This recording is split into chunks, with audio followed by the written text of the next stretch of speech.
Sunday special আজ বানালাম veg biryani, যেটা খেতে যেমন টেস্টি বানানো তেমন সহজ।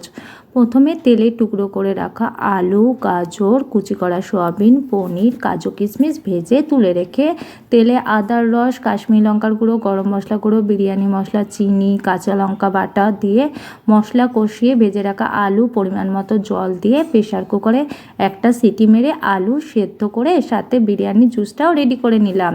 বিরিয়ানিতে হাঁড়িতে তেজপাতা, গোটা জিরে, আদা বাটা, হলুদ গুঁড়ো, জিরের গুঁড়ো, ধনের গুঁড়ো, কাশ্মীরি লঙ্কার গুঁড়ো, কাঁচা লঙ্কা কুচি, নুন, বিরিয়ানি মশলা, গরম মশলা গুঁড়ো, ভেজে রাখা সয়াবিন, গাজর, ফ্যাটানো টক দই, বিরিয়ানি মশলা, দুধ যেটা রেডি করলাম, গোলাপ জল, কেওড়া জল, মিঠা আতর দিয়ে দুধটা রেডি করে রাখলাম। জলে তেজপাতা, গরম মশলা, নুন আর তেল দিয়ে ভাতটা 80% রেডি করে নিলাম। ভেজে রাখা আলু, বিরিয়ানি জুস, ভাজা পনির, কাজু কিশমিশ, খোয়া ক্ষীর, তৈরি করা দুধ, বিরিয়ানির মশলা আর গরম মশলা গুঁড়ো দিয়ে উপর থেকে ভাত অর্ধেকটা দিয়ে দিলাম। আবারও ঘি, বিরিয়ানি মশলা, তৈরি করা দুধ, গরম মশলা গুঁড়ো দিয়ে লো আছে 20 মিনিট মতো দমে রেখে দিলেই তৈরি আজকের ভেজ বিরিয়ানি।